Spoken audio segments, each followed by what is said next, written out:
Welcome to my YouTube channel. आज ये video उन सभी एस्पिरेंट्स के लिए है जो बहुत ज़्यादा परेशान होते हैं कि मुझे बेसिकली किसकी प्रिपरेशन करनी चाहिए। कहीं पर कोई एग्जाम आ जाता है और एग्जाम का कोई शेड्यूल नहीं होता, कभी लेखपाल आ गया तो कभी पिट आ गया तो कभी एसएससी का ये फॉर्म आ गया वो फॉर्म हो गया। मैं एग्जैक्ट किसकी प्रिपरेशन करूँ। मान लो कि अगर मेरा सेक्टर अलग हो, बैंकिंग सेक्टर है तो कोई बात नहीं, वो बैंकिंग सेक्टर हो गया। बट फॉर एग्जाम्पल कोई यूपीएससी की कर रहा है, लेकिन एक एस्पिरेंट को एक सरकारी नौकरी चाहिए होती है, तो सोचता कि भैया मैं किसकी प्रिपरेशन करूँ।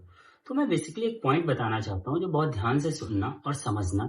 देखो क्या होता है कि अभी एक चीज ये फोकस किया करो बहुत अच्छे तरीके से कि एग्जैक्टली हमें क्या क्या पढ़ने से क्या क्या बेनिफिट हो रहा है। तो एक एसएससी एक ऐसी प्रिपरेशन के थ्रू जो हमें इंग्लिश सिखाती है, मैथ सिखाती है, रीजनिंग सिखाती है और आपका जीएस सिखाती है।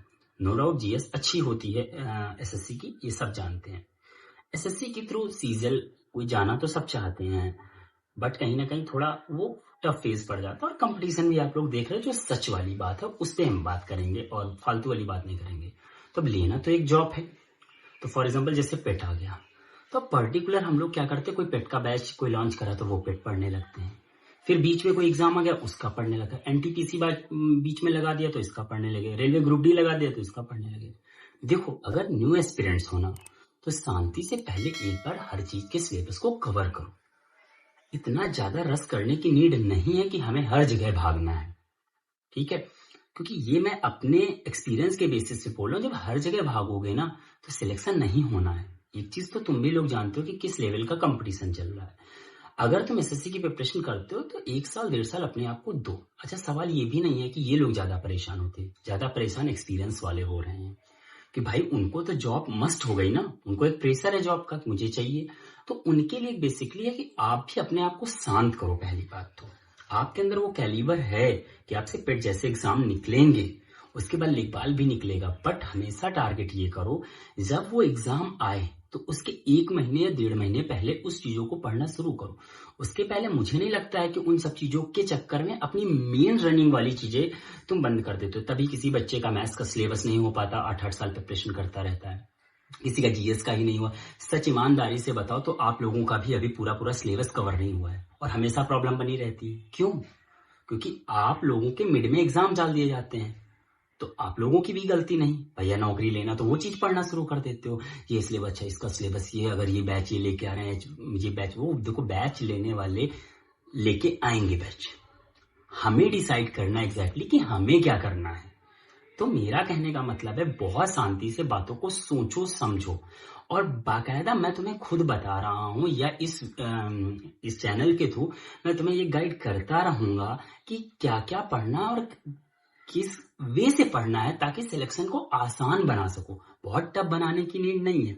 देखो हो सकता है किसी को बहुत, जो मैंने गलतियां की, मैं खुद कहता हूँ मैंने बहुत सारी गलतियां की, उन गलतियों से तुम लोग बचो। बेसिक पॉइंट है कि जो मैं मेरी तरफ से गलतियां हैं वो गलतियों को तुम लोगों को रिपीट नहीं करनी है।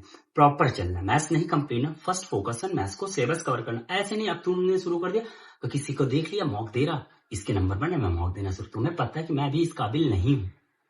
जब तुम उस काबिल नहीं हो तो थोड़ा टाइम दे लो ना। ऐसे तो साल दर साल बढ़ते चले जाएंगे। इसलिए पहले कवर सिलेबस, फिर डिसाइड करो कि मुझे क्या करना। एक बार सिलेबस कवर हो जाएगा ना, रिवीजन मोड में हो गए ना, प्रॉमिस करो, सच बोल रहा हूं, सब सिलेक्शन होंगे, नंबर ऑफ एग्जाम्स निकलेंगे।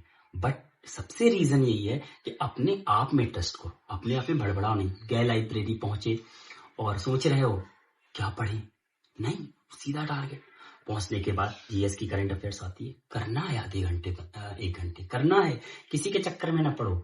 करना है तो करना है, क्योंकि वेटेज देखो, मैथ्स करनी है, सिलेबस करना है, उसके बाद उसी टॉपिक का रिवीजन करना है। उसके बाद इंग्लिश, अगर तुम्हें लग रहा कि यार ये एग्जाम थोड़ा लेट है ना, फोकस करो, थोड़े दिन के लिए ड्रॉप कर दो, उसके बाद फोकस करो, जो रनिंग में हो उसको देख लो। बट एक क्रम वाइज चलते रहो। लास्ट शाम तक 6-7 घंटे दो लाइब्रेरी में, और हर सिलेबस का एक बाकायदा पैटर्न तैयार करो। मुझे इसे इतनी देर देना है, कंफर्म होगा बट देना है। और ऐसा भी नहीं मैं तुमसे कह रहा हूँ कि एकदम तुम महात्मा बन जाओ पढ़ाई के चक्कर में, नहीं नहीं नहीं नहीं, महात्मा बनने की कोई नीड नहीं। अगर 6 to 7 आवर्स दे रहे ईमानदारी से, ट्रस्ट में सिलेक्शन होगा, ठीक है। और बाकी कुछ भी डाउट हो, किसी भी प्रकार का डाउट हो, तो कॉप सिंह से इंस्टाग्राम आईडी है, आप उस पे मैसेज डाल सकते हैं।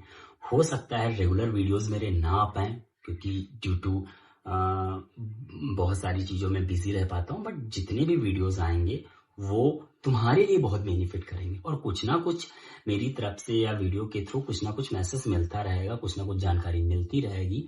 बस तुम लोग पढ़ो। और मैं इतना इस चैनल पे बहुत ज़्यादा सच बात इसलिए बोलना चाहता हूँ कि मैंने बहुत फेक देखे, व्यूज़ के चक्कर में पता नहीं क्या क्या कर रहे हैं। तो सीधा सा एक बात टारगेट रखो, यहाँ व्यूज़ की चिंता नहीं है। मेरे पास 118 150 भी होंगे ना, जेन्युइन बंदे होने चाहिए जो प्रिपरेशन कर रहा हूँ। बहुत व्यूज का देखा जाएगा। जब तुम एक ईमानदारी से काम करोगे ना, ग्रोथ करोगे, तो सब अच्छा होगा। ठीक है, सो मिलते हैं नेक्स्ट वीडियो में। बहुत अच्छे तरीके से प्रिपरेशन करता हूँ, हाँ, लेकिन आज इतना ही करके जाओ।